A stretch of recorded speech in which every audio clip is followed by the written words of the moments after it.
Chapter 15. A Tempest in the School Teapot. "What a splendid day," said Anne, drawing a long breath. "Isn't it good just to be alive on a day like this? I pity the people who aren't born yet for missing it. They may have good days, of course, but they can never have this one. And it's splendider still to have such a lovely way to go to school by, isn't it?" "It's a lot nicer than going around by the road. That is so dusty and hot," said Diana practically, peeping into her dinner basket and mentally calculating if the 3 juicy, toothsome raspberry tarts reposing there would be divided among 10 girls, how many bites each girl would have. The little girls of Avonlea School always pooled their lunches, and to eat 3 raspberry tarts all alone, or even to share them only with one's best chum, would have forever and ever branded as awful mean the girl who did it. And yet, when the tarts were divided among 10 girls, you just got enough to tantalize you. The way Anne and Diana went to school was a pretty one. Anne thought those walks to and from school with Diana couldn't be improved upon, even by imagination. Going around by the main road would have been so unromantic, but to go by Lover's Lane and Willowmere and Violet Vale and the Birch Path was romantic, if ever anything was. Lover's Lane opened out below the orchard at Green Gables and stretched far up into the woods to the end of the Cuthbert farm. It was the way by which the cows were taken to the back pasture and the wood hauled home in winter. Anne had named it Lover's Lane before she had been a month at Green Gables. "Not that lovers ever really walk there," she explained to Marilla, "but Diana and I are reading a perfectly magnificent book, and there's a Lover's Lane in it. And so we want to have one too. And it's a very pretty name, don't you think? So romantic. We can't imagine the lovers into it, you know. I like that lane because you can think out loud there without people calling you crazy." Anne, starting out alone in the morning, went down Lover's Lane as far as the brook. Here Diana met her, and the 2 little girls went on up the lane under the leafy arch of maples. "Maples are such sociable trees," said Anne. "They're always rustling and whispering to you," until they came to a rustic bridge. Then they left the lane and walked through Mr. Barry's back field and past Willowmere. Beyond Willowmere came Violet Vale, a little green dimple in the shadow of Mr. Andrew Bell's big woods. "Of course there are no violets there now," Anne told Marilla, "but Diana said there are millions of them in spring. Oh, Marilla, can't you just imagine you see them? It actually takes away my breath. I named it Violet Vale. Diana says she never saw the beat of me for hitting on fancy names for places. It's nice to be clever at something, isn't it? But Diana named the Birch Path. She wanted to, so I let her, but I'm sure I could have found something more poetical than plain Birch Path. Anybody could think of a name like that, but the Birch Path is one of the prettiest places in the world, Marilla." It was. Other people besides Anne thought so when they stumbled on it. It was a little, narrow, twisting path, winding down over a long hill straight to Mr. Bell's woods, where the light came down, sifted through so many emerald screens that it was as flawless as the heart of a diamond. It was fringed in all its length with slim young birches, white-stemmed and lipsome bough, ferns and starflowers and wild lilies of the valley, and scarlet tufts of pigeonberries grew thickly along it, and always there was a delightful spiciness in the air, and music of bird calls and the murmur of laugh of woodwinds in the trees overhead. Now and then you might see a rabbit skipping across the road if you were quiet, which, for Anne and Diana, happened about once in a blue moon. Down in the valley the path came out to the main road, and then it was just up the spruce hill to the school. The Avonlea School was a whitewashed building, low in the eaves and wide in the windows, furnished inside with comfortable, substantial, old-fashioned desks that opened and shut, and were carved all over their lids with the initials and hieroglyphics of 3 generations of school children. The schoolhouse was set back from the road, and behind it was a dusky fir wood and a brook where all the children put their bottles of milk in the morning to keep cool and sweet until dinner hour. Marilla had seen Anne start off to school on the first day of September with many secret misgivings. Anne was such an odd girl. How would she get on with the other children, and how on earth would she ever manage to hold her tongue during school hours? Things went better than Marilla feared, however. Anne came home that evening in high spirits. "I think I'm going to like school here," she announced. "I don't think much of the master, though. He's all the time curling his mustache and making eyes at Prissy Andrews. Prissy's grown up, you know. She's 16 and she's studying for the entrance examination into Queen's Academy at Charlottetown next year. Tilly Boulter said the master's dead gone on her. She's got a beautiful complexion and curly brown hair, and she does it up so elegantly. She sits in the long seat at the back, and he sits there too most of the time, to explain her lessons, he says. But Ruby Gillis says she saw him writing something on her slate, and when Prissy read it, she blushed as red as a beet and giggled. And Ruby Gillis says she doesn't believe it had anything to do with the lesson." "Anne Shirley, don't let me hear you talking about your teacher in that way again," said Marilla sharply. "You don't go to school to criticize the master. I guess he can teach you something, and it's your business to learn. And I want you to understand right off that you are not to come home telling tales about him. That is something I won't encourage. I hope you were a good girl." "Indeed I was," said Anne comfortably. "It wasn't so hard as you might imagine, either. I sit with Diana. Our seat is right by the window, and we could look down to the lake of shining waters.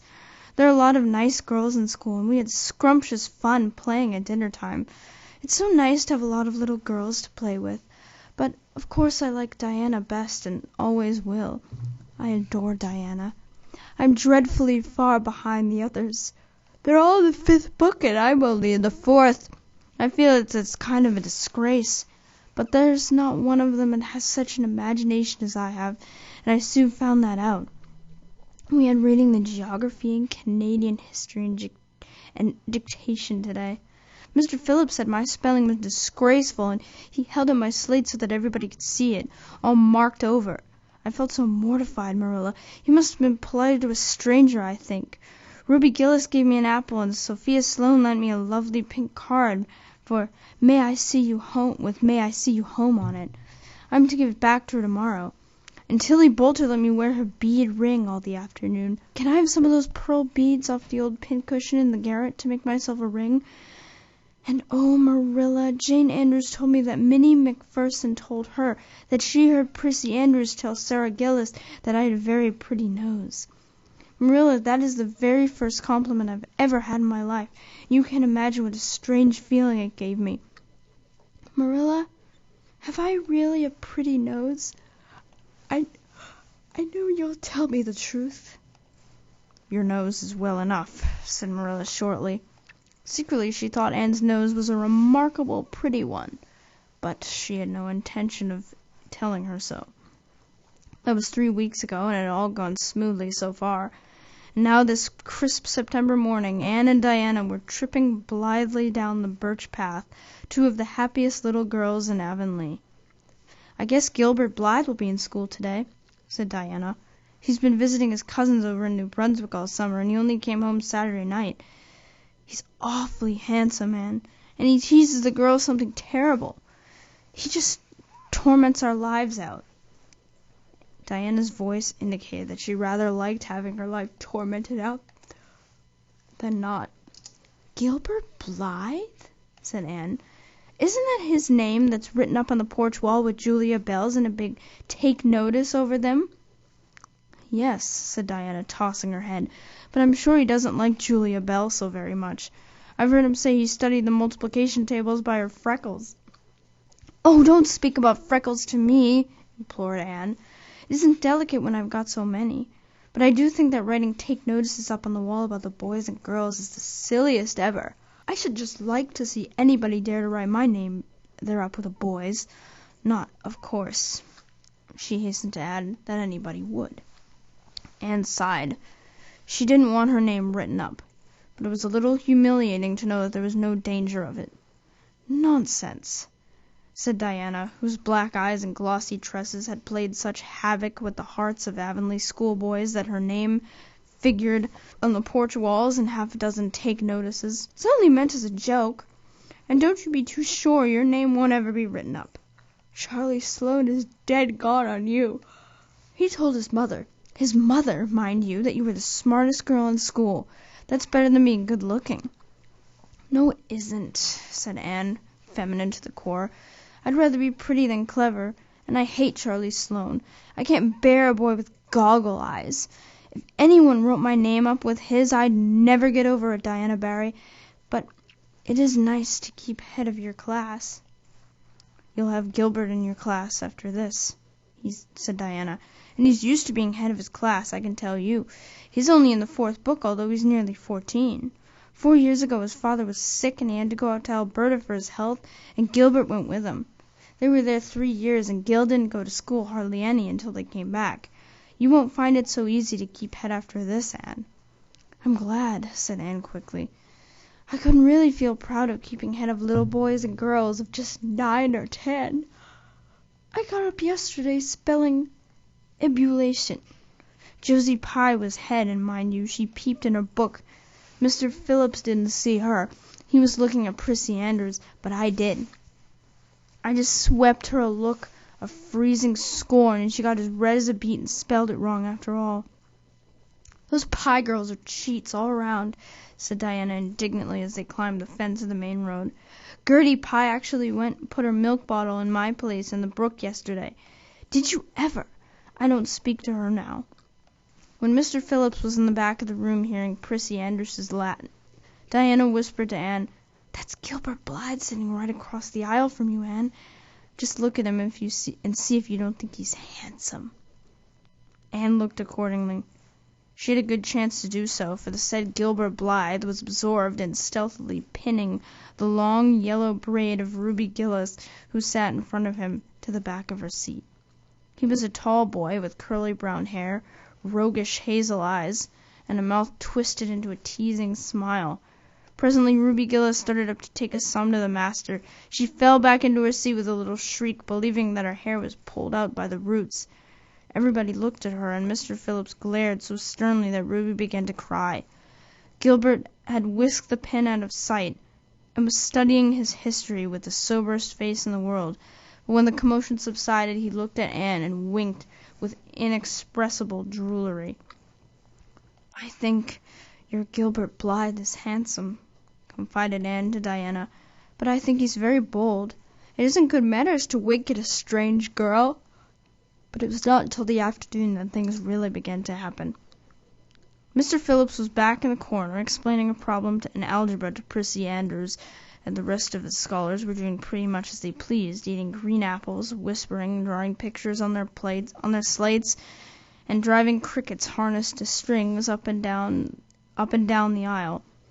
Gilbert Blythe was trying to make Anne Shirley look at him, and failing utterly, because Anne was at that moment totally oblivious, not only to the very existence of Gilbert Blythe, but of every other scholar in Avonlea school itself. With her chin propped on her hands and her eyes fixed on the blue glimpse of the lake of shining waters that the west window afforded, she was far away in a gorgeous dreamland, hearing and seeing nothing save her own wonderful visions. Gilbert Blythe wasn't used to putting himself out to make a girl look at him and meeting with failure. She should look at him, that red-haired Shirley girl with the little pointed chin and the big eyes that weren't like the eyes of any other girl in Avonlea school. Gilbert reached across the aisle, picked up the end of Anne's long red braid, held it out at arm's length, and said in a piercing whisper, "Carrots! Carrots!" Then Anne looked at him with a vengeance. She did more than look. She sprang to her feet, her bright fancies fallen into cureless ruin. She flashed one indignant glance at Gilbert from eyes whose angry sparkle was swiftly quenched in equally angry tears. "You mean, hateful boy!" she exclaimed passionately. "How dare you!" And then, thwack! Anne had brought her slate down on Gilbert's head and cracked it. Slate, not head, clear across. Avonlea school always enjoyed a scene. This was an especially enjoyable one. Everybody said, "Oh!" in horrified delight. Diana gasped. Ruby Gillis, who was inclined to be hysterical, began to cry. Tommy Sloane let his team of crickets escape him altogether while he stared open-mouthed at the tableau. Mr. Phillips stalked down the aisle and laid his hand heavily on Anne's shoulder. "Anne Shirley, what does this mean?" he said angrily. Anne returned no answer. It was asking too much of flesh and blood to expect her to tell before the whole school that she had been called carrots. Gilbert it was who spoke up stoutly. "It was my fault, Mr. Phillips. I teased her." Mr. Phillips paid no heed to Gilbert. "I'm sorry to see a pupil of mine displaying such a temper and such a vindictive spirit," he said in a solemn tone, as if the mere fact of being a pupil of his ought to root out all evil passions from the hearts of small imperfect mortals. "And go and stand on the platform in front of the blackboard for the rest of the afternoon." Anne would have infinitely preferred a whipping to this punishment, under which her sensitive spirit quivered as from a whiplash. With a white, set face, she obeyed. Mr. Phillips took a chalk crayon and wrote on the blackboard above her head, "Anne Shirley has a very bad temper. Anne Shirley must learn to control her temper," and then read it out loud so that even the primer class, who couldn't read writing, should understand it, and stood there the rest of the afternoon with that legend above her. She did not cry and hang her head. Anger was still too hot in her heart for that, and it sustained her amid all her agony of humiliation. With resentful eyes and passion-red cheeks, she confronted alike Diana's sympathetic gaze and Charlie Sloane's indignant eyes and Josie Pye's malicious smiles. As for Gilbert Blythe, she would not even look at him. She would never look at him again. She would never speak to him. When school was dismissed, Anne marched out with her red head held high. Gilbert Blythe tried to intercept her at the porch door. "I'm awfully sorry I made fun of your hair, Anne," he whispered contritely. "Honest I am. Don't be mad for keeps now." Anne swept by disdainfully without look or sign of hearing. "Oh, how could you, Anne?" breathed Diana as they went down the road, half reproachfully, half admiringly. Diana felt that she could have never resisted Gilbert's plea. "I shall never forgive Gilbert Blythe," said Anne firmly. "And Mr. Phillips spelled my name without an E, too. The iron has entered into my soul, Diana." Diana hadn't the least idea what Anne meant, but she understood it was something terrible. "You mustn't mind Gilbert making fun of your hair," she said soothingly. "Why, he makes fun of all the girls. He laughs at mine because it's so black. He's called me a crow a dozen times, and I never heard him apologize for anything before, either." "There's a great deal of difference between being called a crow and being called carrots," said Anne with dignity. "Gilbert Blythe has hurt my feelings excruciatingly, Diana." It is possible the matter might have blown over without more excruciation if nothing else had happened. But when things begin to happen, they are apt to keep on. Avonlea scholars often spent noon hour picking gum in Mr. Bell's spruce grove over the hill and across his big pasture field. From there they could keep an eye on Eben Wright's house, where the master boarded. When they saw Mr. Phillips emerging therefrom, they ran for the schoolhouse, but the distance being about 3 times longer than Mr. Wright's lane, they were very apt to arrive there, breathless and gasping, some 3 minutes too late. On the following day Mr. Phillips was seized with one of his spasmodic fits of reform, and announced before going home to dinner that he should expect to find all the scholars in their seats when he returned. Anyone who came in late would be punished. All the boys and some of the girls went to Mr. Bell's spruce grove as usual, fully intending to stay only long enough to pick a chew. But spruce groves are seductive, and yellow nuts of gum beguiling. They picked and loitered and strayed, and as usual the first thing that recalled to them a sense of the flight of time was Jimmy Glover shouting from the top of a patriarchal old spruce, "Master's coming!" The girls who were on the ground started first and managed to reach the schoolhouse in time, without a second to spare. The boys, who had to wriggle hastily down from the trees, were later, and Anne, who had not been picking gum at all, but was wandering happily in the far end of the grove, waist deep among the bracken, singing softly to herself, with a wreath of rice lilies on her hair, as if she were some wild divinity of the shadowy places, was latest of all. Anne could run like a deer, however. Run she did, with the impish result that she overtook the boys at the door and was swept into the schoolhouse among them, just as Mr. Phillips was in the act of hanging up his hat. Mr. Phillips's brief reforming energy was over. He didn't want the bother of punishing a dozen pupils, but it was necessary to do something to save his word, so he looked about for a scapegoat, and found it in Anne, who had dropped into her seat, gasping for breath, with a forgotten lily wreath hanging askew over one ear, and giving her a particularly rakish and dishevelled appearance. "Anne Shirley, since you seem to be so fond of the boys' company, we shall indulge your taste for it this afternoon," said sarcastically. "Take those flowers out of your hair and sit with Gilbert Blythe." The other boys snickered. Diana, turning pale with pity, plucked the wreath from Anne's hair and squeezed her hand. Anne stared at the master as if turned to stone. "Did you hear what I said, Anne?" queried Mr. Phillips sternly. "Yes, sir," said Anne slowly, "but I didn't suppose you really meant it." "I assure you I did," still with a sarcastic inflection with all the children, and especially Anne, hated. It flicked on the raw. "Obey me at once." For a moment Anne looked as if she meant to disobey. Then, realizing that there was no help for it, she rose haughtily, stepped across the aisle, sat down beside Gilbert Blythe, and buried her face in her arms on the desk. Ruby Gillis, who got a glimpse of it as it went down, told the others going home from school that she'd actually never seen anything like it. It was so white with awful little red spots in it. To Anne, this was the end of all things. It was bad enough to be singled out for punishment from among a dozen equally guilty ones. It was worse still to be sent to sit with a boy, but that boy should be Gilbert Blythe was heaping insult on injury to a degree utterly unbearable. Anne felt that she could not bear it, and would be of no use to try. Her whole being seethed with shame and anger and humiliation. At first the other scholars looked and whispered and giggled and nudged, but as Anne never lifted her head, and as Gilbert word fractions as if his whole soul were absorbed in them only, they soon returned to their own tasks, and Anne was forgotten.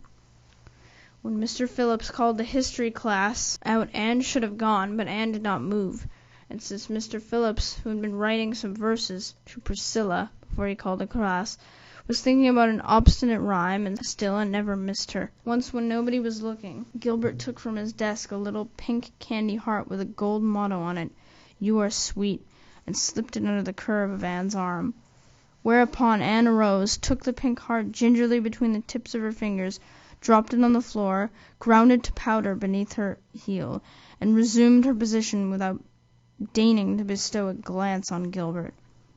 When school went out, Anne marched to her desk, ostentatiously took out everything therein, books and writing tablet, pen and ink, testament and arithmetic, and piled them neatly on her cracked slate.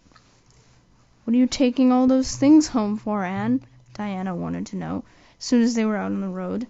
She had not dared to ask the question before. "I am not coming back to school any more," said Anne. Diana gasped and stared at Anne to see if she meant it. "Will Marilla let you stay home?" she asked. "She'll have to," said Anne.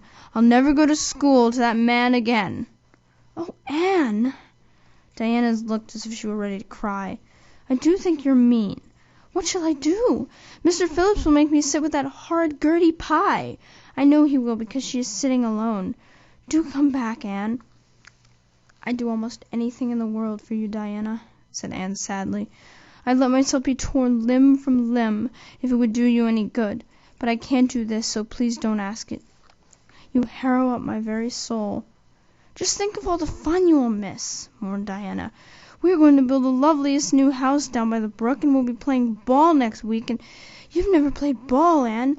It's tremendously exciting, and we're going to learn a new song. Jane Andrews is practicing it up now, and Alice Andrews is going to bring a new Pansy book next week, and we're all going to read it out loud. Chapter about Down by the Brook. And you know you are so fond of reading out loud, Anne." Nothing moved Anne in the least. Her mind was made up. She would not go to school to Mr. Phillips again. She told Marilla so when she got home. "Nonsense," said Marilla. "It isn't nonsense at all," said Anne, gazing at Marilla with solemn, reproachful eyes. Don't you understand, Marilla? I've been insulted. Insulted fiddlesticks! You'll go to school tomorrow as usual. Oh, no. Anne shook her head gently. I am not going back, Marilla. I'll learn my lessons at home, and I'll be as good as I can be, and hold my tongue all the time, if it's possible at all. But I will not go back to school, I assure you. Marilla saw something remarkably like unyielding stubbornness looking out of Anne's small face. She understood that she would have trouble in overcoming it, but she resolved wisely to say nothing more about it then. I'll run down and see Rachel about it this evening, she thought. There's no use reasoning with Anne now.